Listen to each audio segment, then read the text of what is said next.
제가 잠깐 쉐어 스캔에 들어가 있습니다.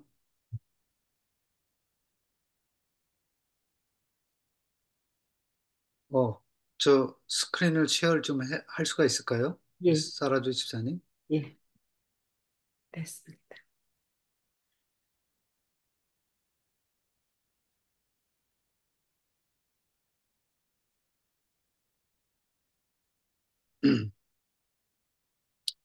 좀, 좀 현란하죠, 색깔이. 괜찮습니까? 좋습니다. 예, 오늘 귀하신 하나님의 사역이라고 제가 제목을 한번 정해봤습니다. 그 59페이지를 보니까, 어, 음, 요한복음 5장 17절이 중심 성경절로 우리가 공부하게 되어 있더라고요. 그래서 그 중심 설교역절로 제가 나름대로 하여튼 뭐 말씀을 준비를 했습니다. 그래서 어쩌고 우리 성령 하나님 오셔서 말씀해 주심으로 인해서 우리 함께 은혜 받는 그런 시간이 되었으면 좋겠습니다. 요한복음 5장 17절에 이런 말씀이 있습니다. 예수께서 그들에게 이르시되 내 아버지께서 이제까지 일하시니 나도 일한다. 우리를 너무 사랑하셔서 당신의 목숨까지도 아깝하지 않으시고 우리에게 내주신 우리 주님께서 말씀하십니다. 그동안 너희를 위해 이룬 구원의 사역이 내가 스스로 한 일이 아니고 아버지가 일하시니 나도 이제까지 일한다고 이렇게 표현하고 계시는 것을 보게 됩니다. 정말 어떻게 보면 우린 참 행복자인 것 같습니다. 정말 힘들고 어려운 상황 속에 있는 사람들이 얼마나 많은지요. 그래도 우리는 이렇게 어려움 없이 주님의 말씀을 대하고 또 그 말씀을 통해서 은혜를 받고 이렇게 살아가고 또 특별히 무엇보다도 택한 백성으로서 이렇게 택하여져서 함께 이렇게 참 말씀 안에서 이렇게 살아가고 있다는 것은 참 큰 축복이 아닐 수가 없습니다. 제가 하도 제가 행복자인 것처럼 느껴져서 신명기 39장 29절 제가 찾았습니다. 이스라엘이여 너는 행복한 사람이로다. 여호와의 구원을 너같이 얻은 백성이 누구냐? 그는 너를 돕는 방패시요 내 영광의 칼이시로다.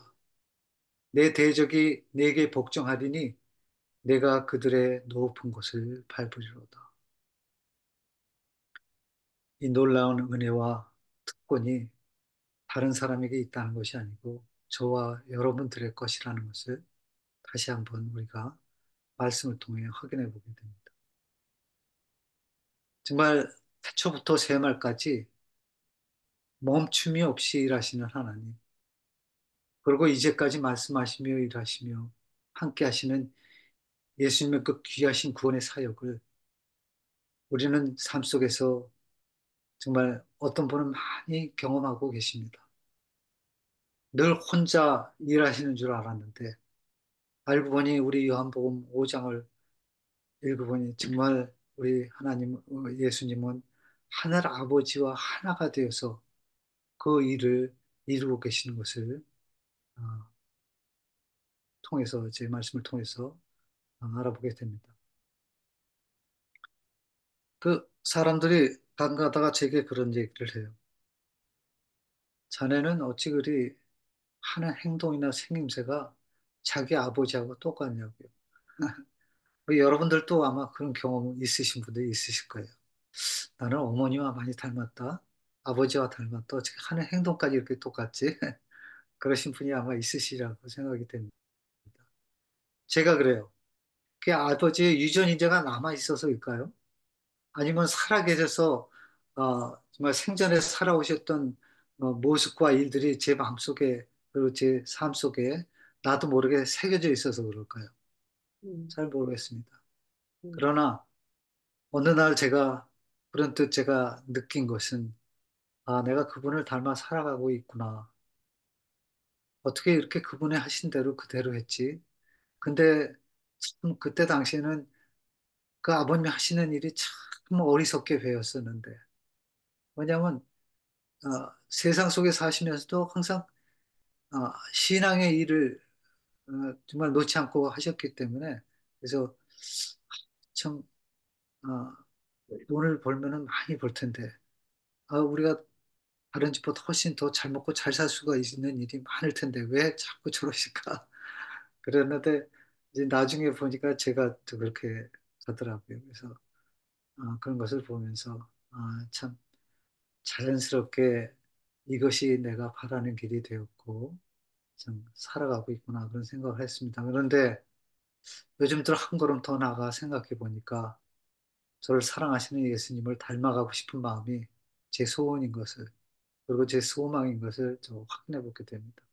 그래서 주님처럼 살아가야 하는데 라는 소원을 묵상해 보면서 또 그렇게 은혜의 말씀을 대해 보게 됩니다. 아마 여러분들도 저와 같은 심정일 것이라고 생각이 됩니다.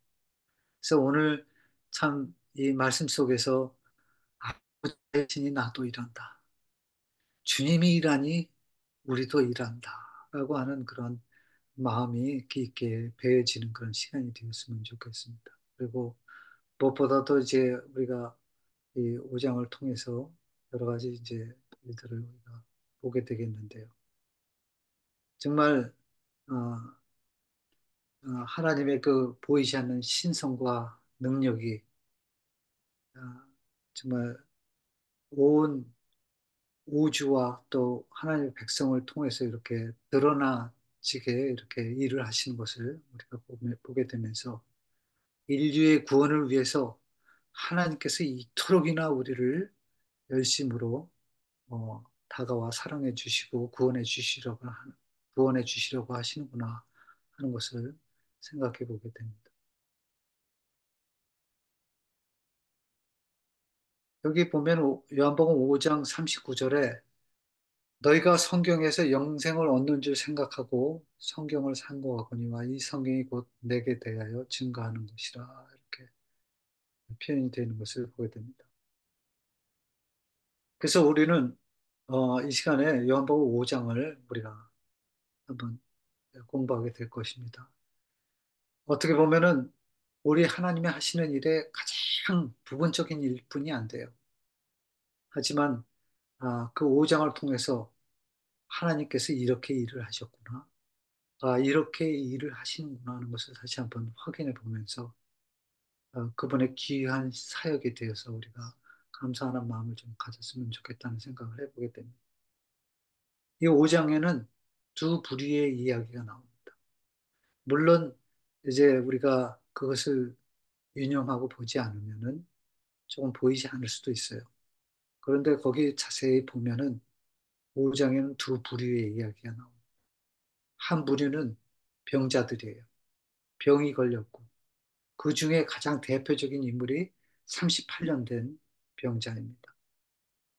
다시 말해서 육신과 영적으로 병든 사람들을 대표하는 아주 그런 사람들입니다.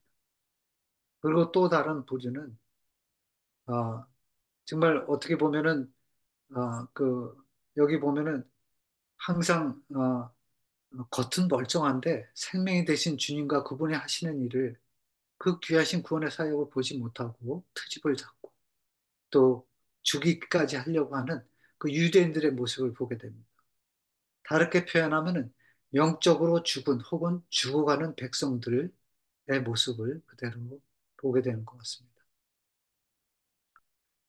아, 그래서 우리가 오늘 배우는 말씀 속에서 그 너머의 교훈을 우리가 받아야 되는데 그 교훈은 병들고 죽어가는 모든 영육간의 영혼들을 구원하시자 하시는 하나님의 귀하신 사역을 우리가 좀 볼 수 있었으면 좋겠고요. 그 사역은 예수님의 사역이지만 하나님의 그 열심으로 홀로가 아닌 아버지와 함께 일하시는 그런 귀한 구원의 사역임을 우리가 다시 한번 확인해 봤으면 좋겠다는 생각을 해보게 됩니다.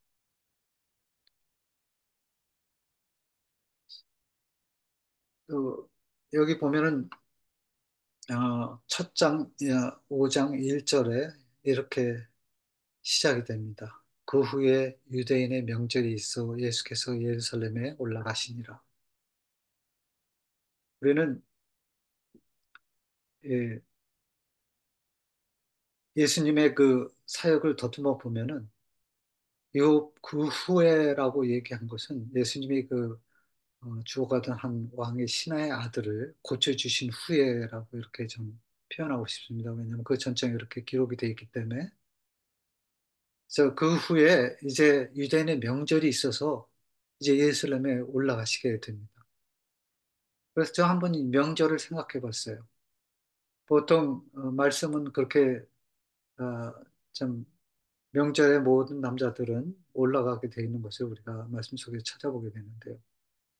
이날 예루살렘에 주님이 다가오시면 어, 우리가 좀 가만히 깊이 생각해 보면은 이 어떻게 보면은 하나님의 중심으로 살고자 하는 모여드는 사람들이에요. 다시 말해서 물론 그들은 이제 그런 시간을 통해서 서로 만나고 결속하고 다시 한번 다짐을 하고 또 그렇게 참 구원의 사역에 대해서 기념을 하고 하는 그런 일들이 있는데 그런 속에서도 이제 정말 하나님 중심으로 살고자 하는 그런 마음으로 이제 모이는 그런 사람들인데 이제 그런 사람들에게 예수님께서 다가오신 이유는 그 모두들에게 베푸시고자 하시는 것을 베푸시기 위한 그런 일을 우리가 이제 5장에서 찾아보게 됩니다. 하나님의 구원의 음성과 그 사역을 의도적으로 그들에게 드러내심으로 인해서 그들로 하여금 좀 뭔가 깨닫게 해주어지는 그런 의도가 분명히 있었던 것 같아요. 그래서 그들의 모인 이유가 있어요. 여기 보면은 이렇게 표현이 되어 있어요. 그 사람들이 보통 이렇게 성소에 모이고 함께 이렇게 정말 제사를 지나고 하는 이런 절기들마다 그들이 와서 이제 그런 일을 하는데 먼저 그들이 하는 일은 은혜를 구하는 일이고 그리고 그 은혜를 구하고 또 축복을 구하기 위한 그런 목적이 분명히 있었던 것을 보게 됩니다. 그 다음에 하나님의 역사적 구원의 사역을 기념하고 그 다음에 무엇보다도 하나님의 뜻대로 살아가야 하겠다는 그런 마음을 다짐하는 그런 시간이 되는 것으로 알고 있습니다. 그 다음에 영적인 각성과 함께 지도와 인도와 보호심을 앞으로도 계속 베풀어 주시고자 하시는 그런 마음들이 있었던 것을 보게 되고요. 그 다음에 모든 우상 숭배의 악습을 경계하고 방지하면서 정말 하나님 중심으로 살아야겠다는 그런 마음들로 그들이 모이기는 합니다. 물론 그 중에는 그렇지 않은 사람도 있었겠죠. 하지만 일단은 어떤 사람들은 뭐 친척을 만나러 오는 사람도 있을 것이고 또 인간적인 어떤 좋은 관계를 유지하기 위해서 오는 사람도 있었을 것입니다. 하지만 정말 신실한 당신의 백성들은 하나님 중심으로 어떻게 되면 은혜 안에서 살아가고자 하는 그런 마음이 분명히 있었던 것 같아요. 바로 이러한 때 이제 예수님께서 예루살렘에 올라오시고 그 베데스다라고 하는 목가에 앉아서 물이 동함을 기다리는 많은 병자들을 보시게 됩니다. 여기서 보면은 예루살렘에 있는 양문 곁에 히브리 말로 베데스라 하는 못이 있는데 거기에 행각이 다섯이 있고라고 요한복음 5장 2절이 얘기하고 있는 것을 보게 됩니다. 주석은 이렇게 좀 표현하고 있어요. 이 문, 곧 이 양문은 예루살렘의 서북쪽 모퉁이에 있으며 그 문을 통하여 기드론 골짜기로 내려갈 수 있다. 양문이라고 하는 이 명칭을 보아 근처에 양을 매매하는 가축 시장이 있었을 가능성이 있고 무엇보다도 이 문을 통해서 제물로 사용될 짐승들이 들어갔는데 그중 양이 가장 많았다. 그래서 양문으로 불렸을 것이다. 이렇게 표현하고 있습니다. 이 양문의 뜻을 보니까 양에 속한 뭐 이런 의미가 있는 것 같아요. 그래서 양에 속한 것을 의미한다고 이렇게 표현하고 있는 것을 보게 됩니다. 굉장히 저는 이것을 좀 의미 있게 봤습니다. 왜냐하면 예수님께서 요한복음 10장 7절에 그러므로 예수께서 다시 이르시되 내가 진실로 진실로 너에게 말하느니 나는 양의 문이라 이렇게 표현을 하셨거든요. 그러한 표현 속에서 저는 베데스다 목가에 있는 많은 병자들을 바라보게 되었습니다. 아직도 주님을 만나지 못하고 주님께 나가지 못하는 그런 어려운 사정들이 있는 그 사람들을 보면서 왜 주님께서 이곳에 오셨고 또 이제 이렇게 정말 그 중에서도 가장 오래된 병자에게 다가가셨는가라고 하는 것을 생각해 볼 수가 있었습니다. 그곳에는 이제 베데스다라는 못도 있는데 이 못은 1888년에 시기라는 거 아마 지질학자였던 것 같아요. 근데 이 발견을 했었다고 여기 표현이 돼 있어서 제가 좀 가져와 봤습니다.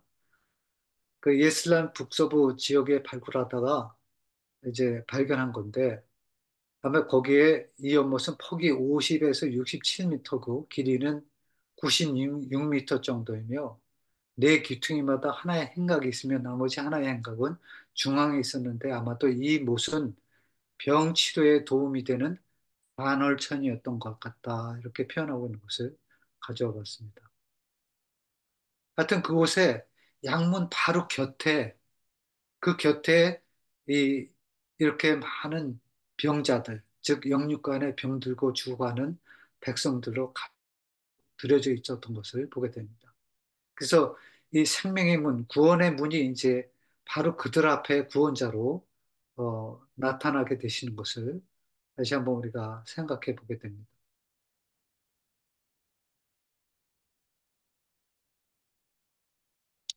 여기 보면 그 안에 많은 병자라고 표현되어 있지 않습니까? 요한복음 5장 3절에 이렇게 써 있죠. 그 안에 많은 병자, 맹인, 다리 저는 사람, 혈기 마른 사람들이 누워 물의 움직임을 기다리니. 이 병은 어, 아스테네어로 힘이 없다 혹은 약하다로 이렇게 표현이 된다고 그래요.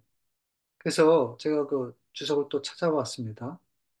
그 많은 병자로 번역된 이 아스테노는 약한, 힘이 없는, 앓는 뜻의 형용사 아스테네스에서 파생된 말로 뒤에 나오는 소경 쩔뚝발이 혈기 바른 자들 모두를 포함할 수 있는 용어는 아니다라고 이렇게 표현하고 있어요. 그러니까 이 용어는 외면적으로는 불구가 크게 드러나지 않는 그런 사람들을 총칭한 표현이라고 여기서는 얘기를 하고 있습니다. 그러니까 이 많은 병자는 더 많은 병자를 포함하고 있다는 것인데요. 거기 보여지는 것뿐만이 아니고 이 말씀이 오늘까지 이르듯이 오늘까지 이른 많은 병자들을 잘 담고 있지 않나 그런 생각을 해봤습니다. 그 안에 많은 병자는 이 정상적으로 활동하지 못하고 인간의 가난함, 인간의 가련한 그런 인생들까지 다 모여 있는 것으로 추정이 됩니다. 그런데 이 요한복음 5장 4절에 보면은 이는 천사가 가끔 못에 내려와 물을 동하게 하는데 동한 후에 먼저 들어가는 자는 어떤 병에 걸렸든지 낫게 되미로라 라고 이렇게 표현이 되어 있어요. 근데 주석에 보니까 이렇게 표현이 되어 있어요. 그 바로 5장 4절인데 베데스다 연못은 다른 간헐천에 비해 각종 질병에 매우 효험이 있었기에 본 구절과 같은 이야기가 나오게 되었을 것이다. 이렇게 표현이 되는 것을 보게 됩니다. 다시 말해서 그들은 일시적인 치료를 위해서 그 많은 곳에 모여서 어, 기대를 하고 있었던 것이에요. 치료를 받고자 하는 그런 나음을 받고자 하는 그 아까도 오장로님이 얘기를 잠깐 했었는데 보면은 그분도 처음에는 어, 병원에 병원에서 치료되는 것들, 또 의학으로 치료되는 것들 많이 찾아보고 또 그 치료를 얻고자 조금 노력을 했었던 그런 시간이 있었다고 그래요. 그것을 하는 와중에 이건 아니다. 내가 고쳐지면 하나님이 고쳐주셔야 되는데 이런 데 의존하는 것이 아니다라는 생각으로 다시 하나님만을 의지하기로 강한 굳은 믿음의 결심을 했었던 얘기를 한 것을 제가 들을 수가 있었습니다. 그러니까 어떻게 보면 우리는 일시적인 치료를 위해서 그렇게 모여 있는 것 같아요. 많은 병자들은 정말 베데스다 연못의 동함을 기다리며 동할 때 들어간 낫기를 기대합니다. 서로 간헐천으로 분명히 좋은 효과가 있을 수도 있으나 매번 일어나는 일도 아니요 영원할 수 없는 일시적인 현상뿐인데 그런 것을 알 때 참 그들의 소망이 예수께 있어야 된다라고 하는 것을 다시 한번 생각해 보게 됩니다.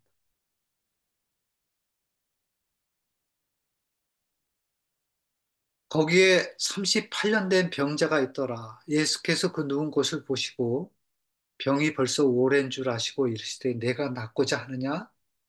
한 말씀을 요한복음 5장 5절 6절에서 보게 됩니다. 그 많은 병자 중에 한 병자를 택하셨어요.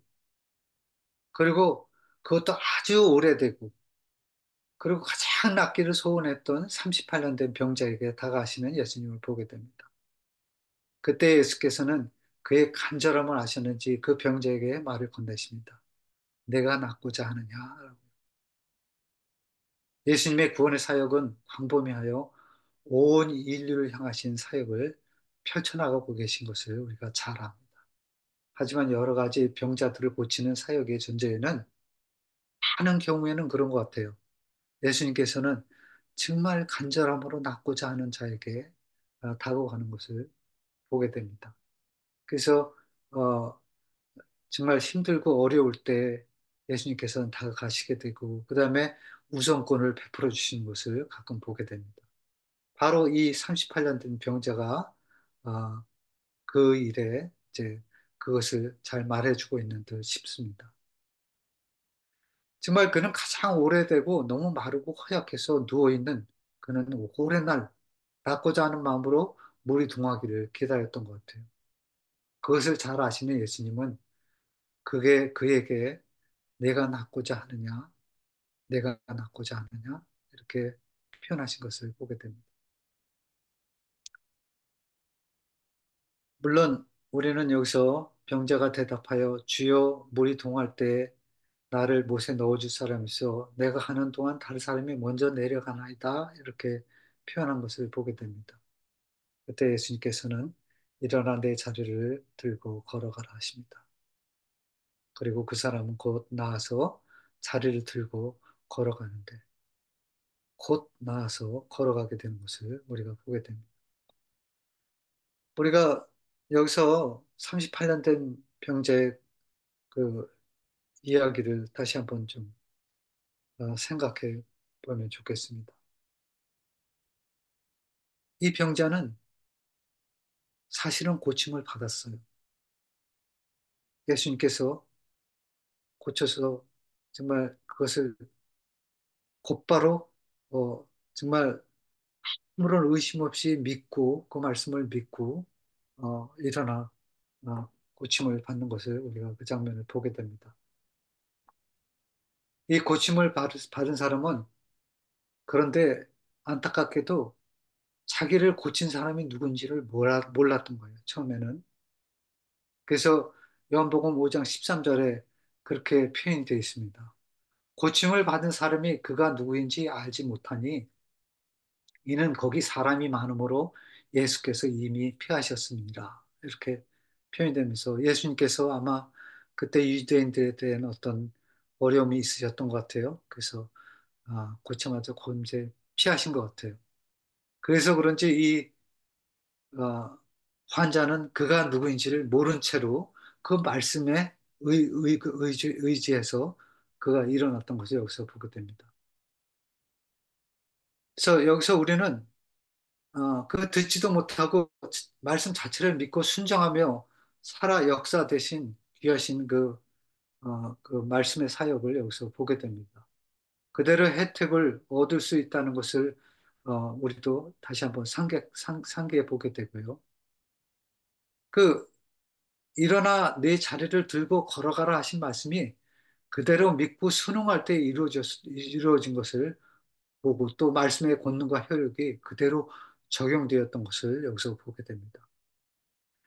그래서 제가 여기서 본 것은 무엇이었냐면 그가 예수님인 줄 알지도 못하고 예수님이 다가온지도 알지도 못한 상태에서 그의 말씀만을 듣고 일어섰다는 그 일을 보면서 이것은 말씀의 권능과 능력이 그가 예수님을 인지하지 못했어도 그 효력이 주어졌다라고 하는 것을 생각해 볼 때 우리가 어, 이 말씀의 권능과 능력과 효력을 다시 한번 생각해 볼 필요가 있다라고 하는 것을 제가 한번 생각을 해 봤습니다.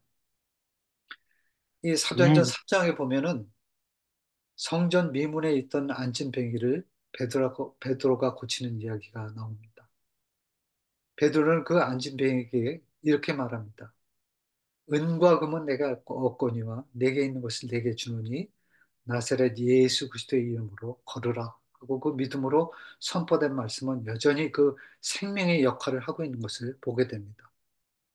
아멘. 그래서 참 이 말씀의 그 능력, 그 효력, 참 이것이 참 위대하다는 것을 다시 한번 생각해 보게 되고요. 그리고 그 말씀의 효력과 능력은 어디에서든지 누구에든지 믿음으로 선포되거나 또 믿음으로 듣게 될 때는 그것이 적용되고 또 이루어진다는 그 사실을 여기서 다시 한번 교훈으로 얻게 되어 봅니다. 어, 지금 우리가 생활하는 신앙 속에도 하나님 백성으로 살고는 있지만 아마 어쩌면 외적으로나 많은 병자들과 함께 이런 병자들과 뭐 내적으로도 그럴 수도 있겠죠. 있으리라고 짐작을 해봅니다. 여기서 거론된 우리 병자들을 한번 좀 생각을 해봤어요. 이 38년 된 병자 외에 또 많은 병자가 있었는데 성경은 첫 번째로 소경을 이렇게 얘기를 합니다. 거기 보면은 소경을 얘기하는데 저는 이것을 한번 좀 요즘 저와 또 요즘 우리 교회에도 한번 좀 어플라이를 한번 해봤습니다. 이 교회 예배 보고 많은 사람들이 이제 오긴 옵니다. 많은 이제 와서 예배를 하고 안식이 되면 모여서 많은 미팅도 하고 말씀 공부도 하고 여전히 그러나 예수님을 보지 못하는 그런 사람들이 있는 것을 이렇게 좀 어, 느껴보게 됩니다. 아마 여러분들도 교회 가시면 그런 걸 느낄 수 있으셨을 거예요. 분명히 교회 와서 우리가 함께 교제하고 말씀 듣고 미팅도 하고 설교 예배도 듣고 감화도 받고 그런데 뭔가 예수님을 보지 못하는 거예요. 그래서 어떻게 보면은 아, 참 쩔뚝발이 같은 저같이 한 발은 교회에 어떤 한 발은 또 세상에 놓았던 저도 옛날에 그런 경험이 있었는데 그런 대로 신앙을 하는 삶을 살아가기 때문에 이러지도 저러지도 못하면서 그저 때가 되니까 그냥 신앙생활을 해나가는 사람들이 많지 않나 그런 생각을 해보게 됩니다. 아마 이 장면이 어쩌면 예수님께서 그런 사람들에게도 필요돼서 이렇게 말씀으로 남기셨다고 저는 생각이 됩니다. 그 다음에 혈기 마른 자들입니다. 신앙생활을 하는 것 같은데 아무런 행함과 활동을 하지 않고 살아가는 사람들입니다. 그리고 그들은 물이 흐를 때만 기다리며 남이 하면 나도 저절로 나아질 것 같고 구원받을 것 같은 마치 유대인들처럼 허망한 전통과 의식과 형식에 매여 아무런 소망 없는 삶을 살면서도 나름 믿음의 생활을 하고 있다고 착각하고 살아가는 그런 사람들을 잘 표현해 준 것 같아요. 그래서 여기에 보면은 주석에 요한복음 5장 5절을 이렇게 표현을 하고 있어요. 그들은 38년 된 병자가 참된 신앙의 결핍으로 인해 영적으로 혈기 마른 자와 같이 되어버린 당시의 이스라엘 백성을 상징한다라고 이렇게 말하고 있습니다.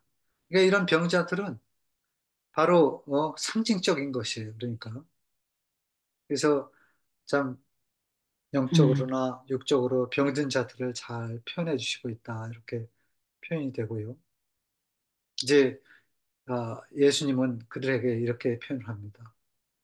요한복음 5장 14절에 그의 예수께서 성전에서 그 사람을 만나 이르되 내가 나았으니 더 심한 것이 생기지 않게 다시는 죄를 범치 말라 하시고 하시니 한 죽어가던 영혼을 깨끗하신 하나님의 구원의 사람은 이제 하나님의 아들의 음성을 들을 때가 오니 곧 이때라 듣는 자는 살아나리라는 말씀을 이제 어, 우리가 그 후에 이렇게 말씀으로 다시 전해지는 것을 우리가 보게 됩니다.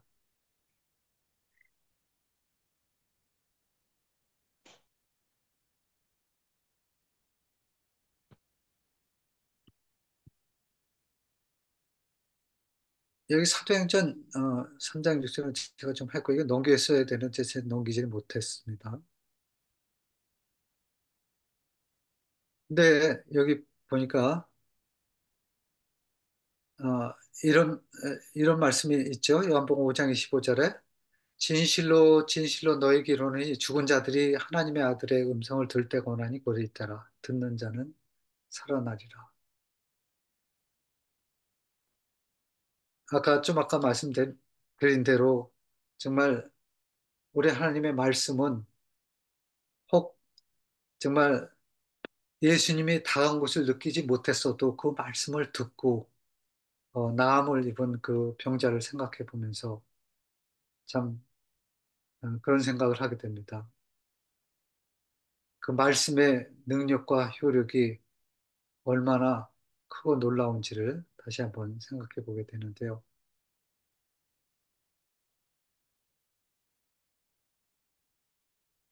이 여기 보면은 그 사람이 곧 나와서 자리를 들고 걸어가니라 이날은 안식일이니라고 이렇게 표현이 되고 있는 것을 보게 됩니다.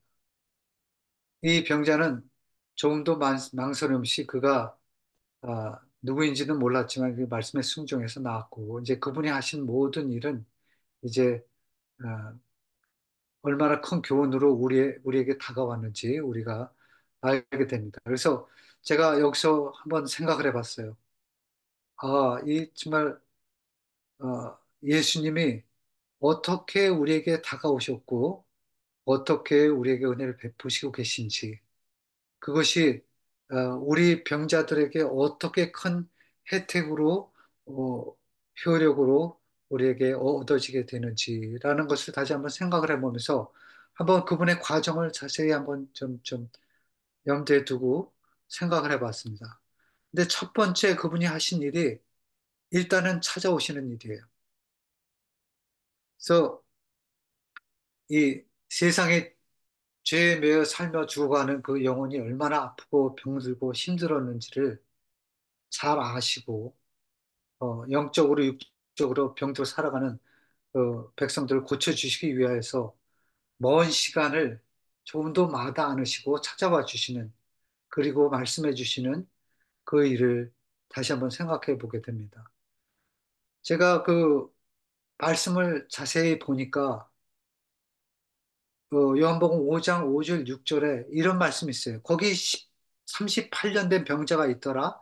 예수께서 그 누운 곳을 보시고 병이 벌써 오랜 줄 아시고 이렇게 표현이 되어 있는 것을 보게 됩니다. 참, 여러분들 그 말씀을 그냥 지나치지 않으시면은 이런 것을 좀 발견할 수가 있을 것 같아요. 어떻게 예수님은 38년이 된 병자를 아셨고, 어떻게 그 누운 곳을 보셨고, 오시지도 않으셨는데, 어떻게 그 병이 38년이라는 오래된 병인 줄을 알고 계셨을까 하는 겁니다. 지난번에도 그 우리 가정 공부에서 그런 공부를 했었는데요. 그 예루살렘에 입성을 하실 때 예수님께서 제자들에게 너는 맞은편에 가서 그 아무도 타지 않은 매여 있는 나귀 한 마리를 끌고 오라 이렇게 표현하셨지 않습니까? 예수님 그거 어떻게 하셨을까? 어떻게 그 나귀가 태어난 데서부터 아무것도 안 탔는지를 어떻게 아셨을까? 그것을 생각해 보면서 예수님은 이미 그 모든 것을 알고 계시구나. 그 모든 것을 자세히 보시고 계시구나. 내가 지금 어떻게 병들어 있는지, 내가 어떤 상태에 있는지를 지금 알고 계시구나 하는 것을 생각해 볼 수가 있었습니다. 시편 120편 4편의 4절에 이런 말씀이 있습니다. 이스라엘 지키는 자는 졸지도 아니하고 줌시도 아니하시리로다. 그리고 시편 139편 2절에는 주께서 나의 안고 일어섬을 하시며 멀리서도 나의 생각을 통촉하시오며 그분은 우리를 찾아오시되 그냥 찾아오신 것이 아닙니다. 이미 오랜 세월을 지켜보시고 아시고 또 어떻게 해 주어야 될 것을 이미 계획해 놓으시고 그리고 오시는 것으로 여기서 저는 생각해 보게 됩니다. 그럴 때 예수님께서 이제 그에게 들려주시고 그래서 그는 곧 그 말씀을 듣고 일어서는 것을 여기서 보게 됩니다. 또 그 다음에 찾아오시기만 하신 것이 아니고 보시는 하나님이시라는 것입니다. 미리 아시고 보시며 그 사람의 상태를 다 알고 계시고 낫게 하시며 구원해 주시는 그런 일을 여기서 지켜보게 됩니다. 그 영혼이 혹 잃어버려질까? 그 영혼도 잃어버린 바 되지 않도록 하여튼 살피시고 또 그 손길을 펼치시는 것을 눈길과 손길을 펼치시는 것을 여기서 보게 됩니다. 그래서 아, 정말 그 베드로가 예수님의 동정의 눈빛을 보고 그 마음을 얘기했듯이 정말 그 은혜의 눈빛을 아마 이 38년 된 병자도 보지 않았을까 그런 생각을 해보게 됩니다.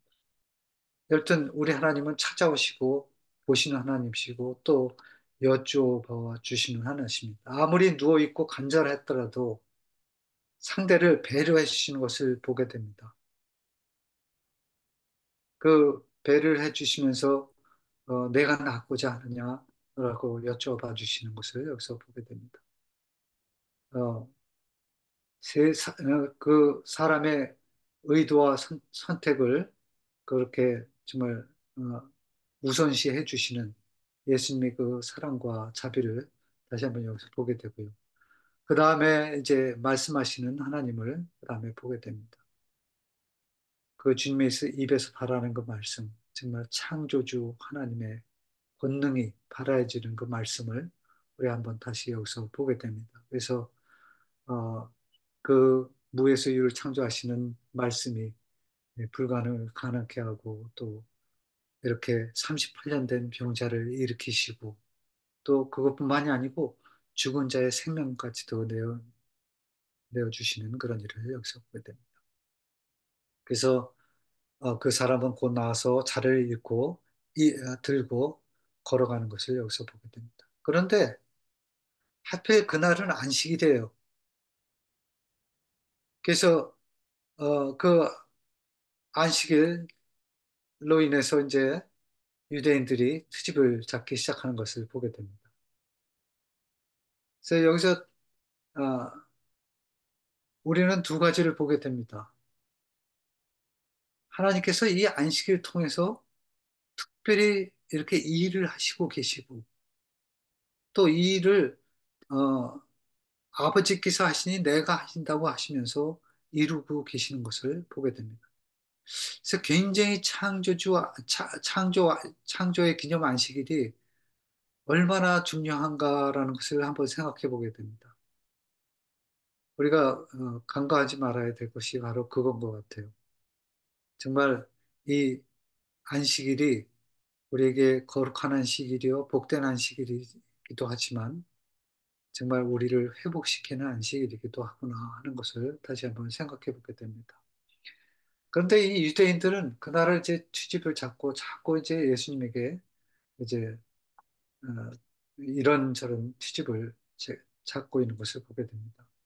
그래서 예수님은 어쩔 수 없는 도전에 직면하게 되시고, 그리고 어, 그러나 그럼에도 불구하고 생명을 귀히 여기시는 주님께서 이제 어, 어, 그 일을 이루게 됐고, 예수님은 이제 어, 그 일로 인해서 사람들에게 이제 어떤 정말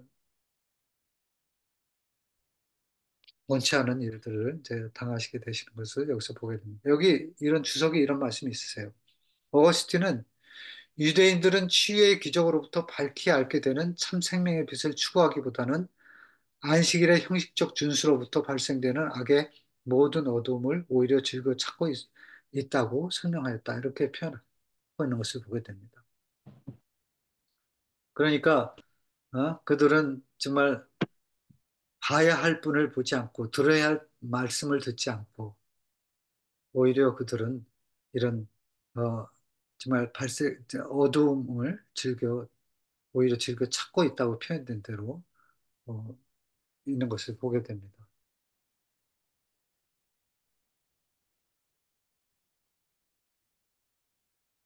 이 일은 이제 여기 보면은 어, 이런 문제가 일어난 일들을 제가 한번 곰곰이 생각을 해봤어요.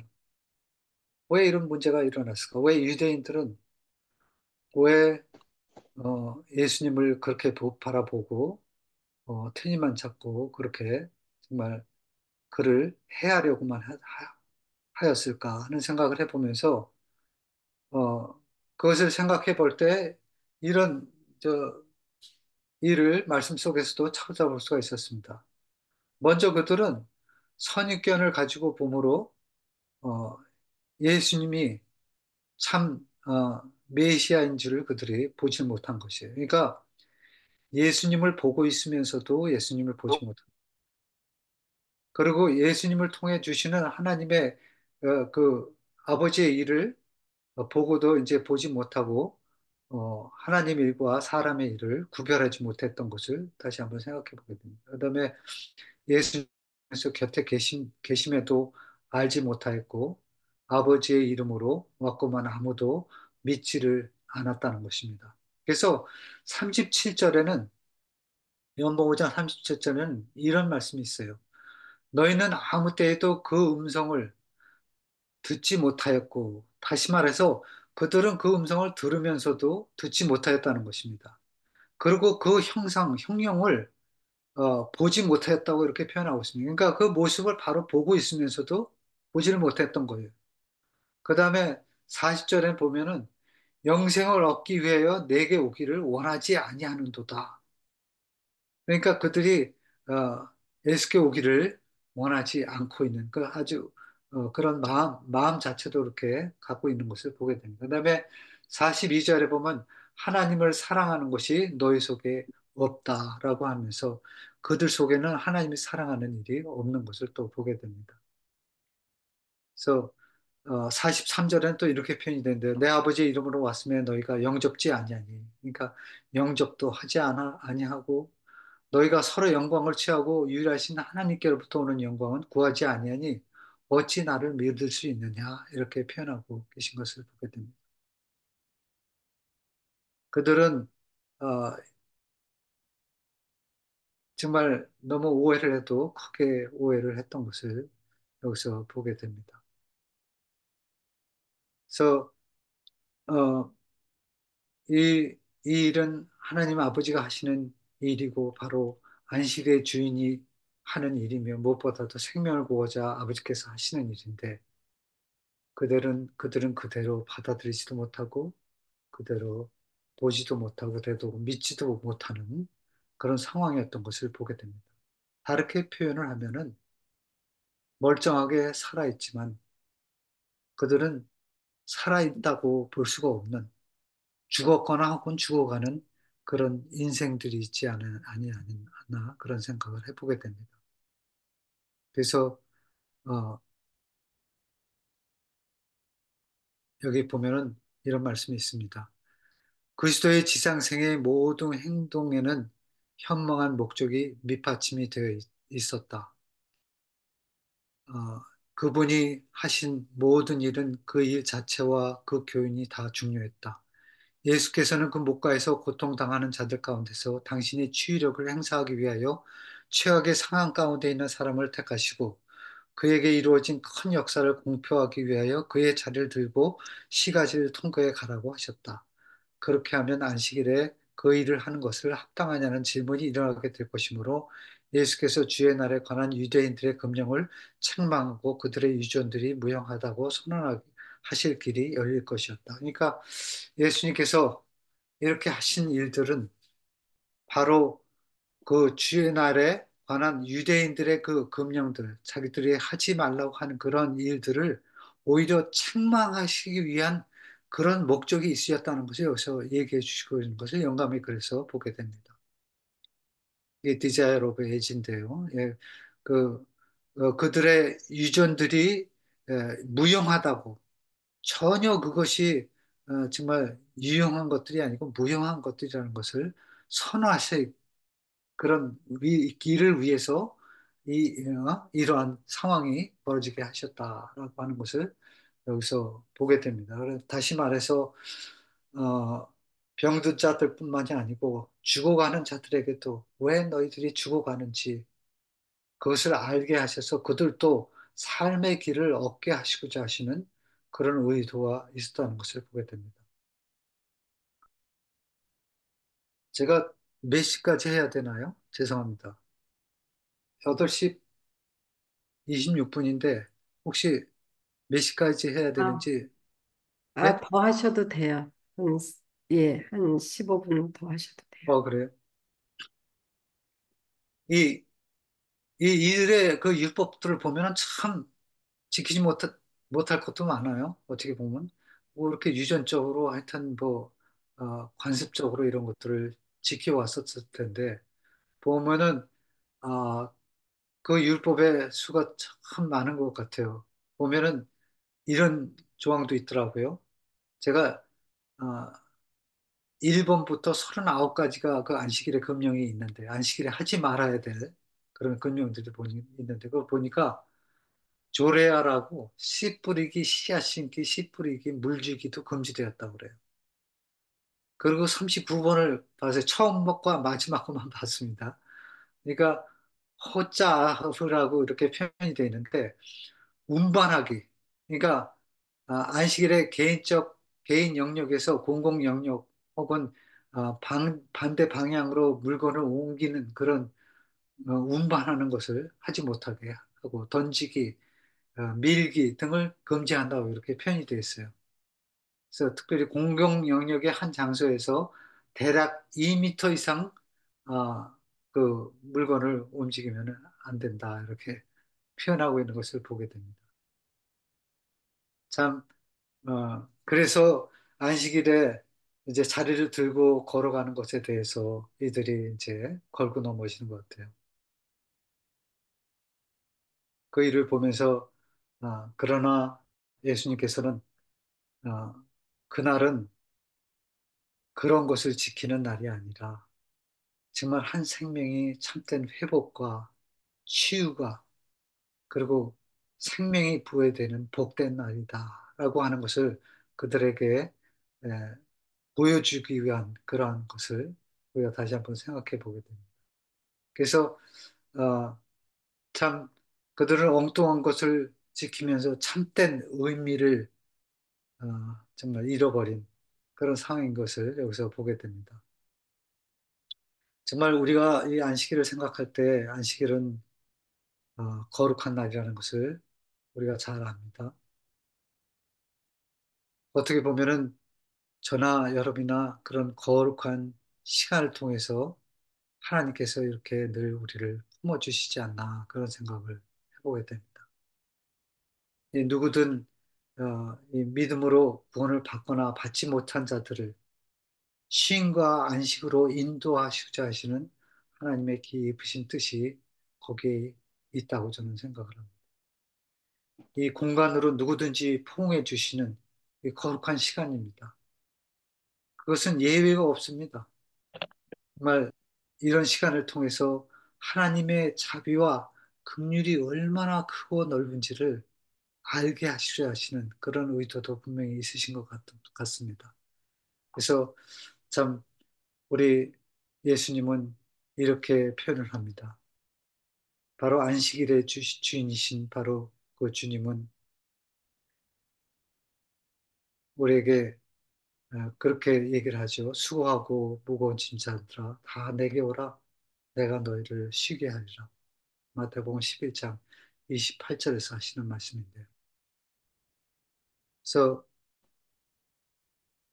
우리가 한번 안식일의 의미가 무엇을 지킨다는 것보다도 참 그 속에서 어떤 생명의 의미가 있고 저 참된 회복의 의미가 있고 정말 주님 안에서 참된 쉼과 안식이 누려지는 그런 복된 날이라는 것을 다시 한번 생각해 보게 되는데 이 유대인들은 그것을 모르고 이제 그것이 안식일에 이러한 일을 행하였고 또 예수님이 그걸 들고 가게 시켰다 해서 이제 예수님을 핍박하기 시작하는 것을 여기서 보게 됩니다. 유대인들이 이를 인하여 더욱 예수를 죽이고자 하니 18절입니다. 5장 18절. 유대인들이 이를 인하여 더욱 예수를 죽이고자 하니 이는 안식일만 범할 뿐 아니라 하나님을 자기의 친아버지라 하여 자기를 하나님과 동등으로 삼으시름이라 라고 하면서 이제 예수님을 죽이려까지 하는 것을 보게 됩니다. 그러나 그런 와중에서도 예수님께서 말씀하십니다. 요한복음 5장 24절이죠.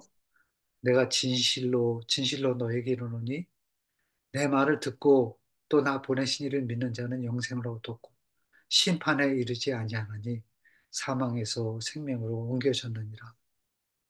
옮겼느니라. 그래서 참 이런 놀라운 축복이 있는데 듣기만 하라. 들어서 믿어라. 그러면 정말 영생을 얻게 될 것이고 너의 죽은 목숨에서 생명으로 옮겨질 것이야. 라고 하는 것을 여기서 보게 됩니다. 요한복음 28장, 5장 28절에는 이런 말씀까지 하십니다. 이를 기이 여기지 말라. 무덤 속에 있는 자가 다 그의 음성을 들을 때가 온다고 얘기하시면서 듣는 자는 살아나리라고 이렇게 표현을 하고 계시는 것을 보게 됩니다. 그래서 우리가 다시 한번 주님의 일을 깊게 생각을 해보게 됩니다. 예수님께서 말씀하십니다. 그들이 이르시되 내 아버지께서 이제까지 일하시니 나도 일한다. 참 우리 하나님께서 어떠한 사랑으로 우리에게 다가오시고 어떠한 능력으로 말씀의 능력으로 우리에게 생명을 주고 계시는지를 다시 한번 생각해 보게 됩니다. 그것이 병자이든 죽어가는 자이든 주님께서는 마다 않으시고 그 어려움과 죽을 고비를 넘기시면서까지도 그들에게 다가오셔서 얘기를 해 주십니다. 진실로 진실로 얘기하면서 얘기하신 것을 여기서 보게 됩니다. 우리 주님께서 이 땅에 오신 목적은 바로 그 은혜의 해를 전파하기 위함이라고 누가복음 4장 19절에 얘기해 주신 것을 보게 됩니다.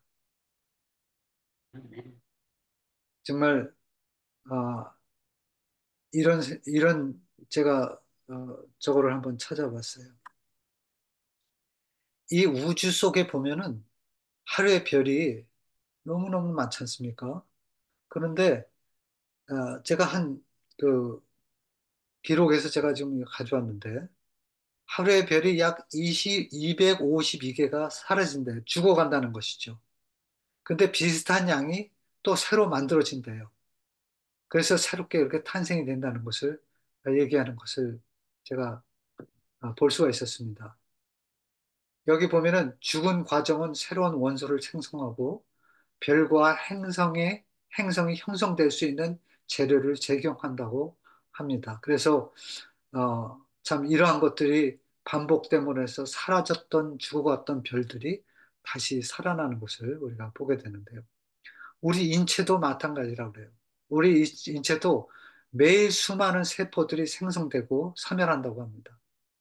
예를 들어서 피부세포 같은 경우는 2주마다 완전히 교체되고 장세포는 4, 5일마다 새롭게 생성이 되고 적혈구는 120일 동안 생존하여 새로운 적혈구로 대체된다고 합니다. 수없이 사라지고 생성되는 우주의 별들, 그리고 우리 생체의 세포들이 수없이 죽고 살아나는 일들이 우연이 아니라는 것을 우리가 좀 보게 됩니다. 그래서 우리가 호흡할 때마다 하나님께서 나를 살게 하시고자 하시는 그런 의도가 이 온 우주와 천체의 모든 자연 속에 다 가득 담겨 있구나. 또 모든 산천조목도 계절과 년수에 따라서 시들고 죽고 새싹을 내고 정말 다들 보면은 하늘을 우러러 이렇게 정말 꼿꼿이 서 있는 거고 자라나 있고 꽃을 피우고 있는 것들을 보게 됩니다. 그런 것을 보면서 참 저는 뭐 사실 진짜로 이런 나무들이나 이런 것들을 보면서 잎이 떨어지는 것들을 보면서 언젠가도 그런 경험이 있었는데요. 참 이들은 인물인데도 어떻게 하나님의 명령에 저렇게 절대적으로 순종을 하면서 살아갈까? 그런 생각을 했어요. 정말 때가 되면은 자기 낙엽을 다 내리고 그것이 또 이제 정말 어, 거름이 되고 또 다시 또 싹쓸 내고 정말 모든 것들이 우리에게 에, 죽었다가 다시 살아날 일이 있음을 알게 해주고 또 우리에게 살아가야 할 분명한 이유들을 잘 가르쳐 주는 것 같아요. 그래서 정말 시편에서는 그런 표현을 했지 않습니까?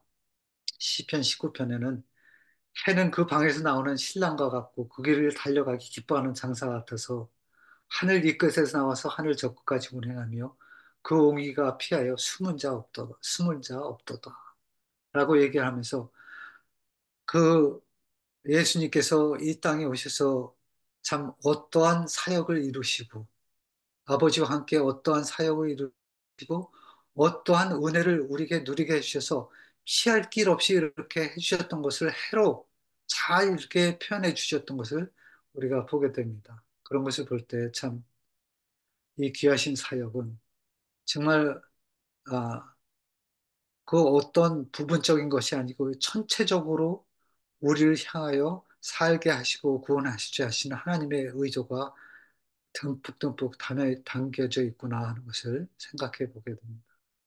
그래서 오늘은 제가 여기까지 하게 되겠고요. 모쪼록 저나 여러분들이나 우리가 이토록 우리에게 베풀어 주시는 그 열심으로 우리에게 다가오셔서 구원케 해주시는 이 구원을 꼭 맛보고 경험되어지게 되시길 바라겠습니다. 물론 다 경험하고 계시겠지만 뭐 병들었어도 상관이 없습니다.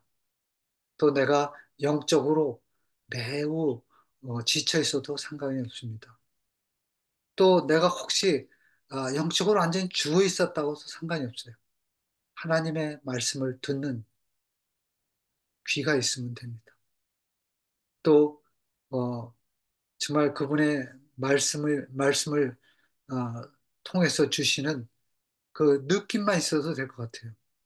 여하튼 어, 여러분들 이 말씀 속에서 다시 한번 우리를 어떻게 구원하러 오시는 우리 하늘 아버지 또 우리 예수님을 다시 한번 생각해 보시면서 하여튼 구원의 기쁨을 항상 누리고 주님이 오신 날까지 영원히 누리게 되는 저와 여러분이 되게 되시길 바라겠습니다.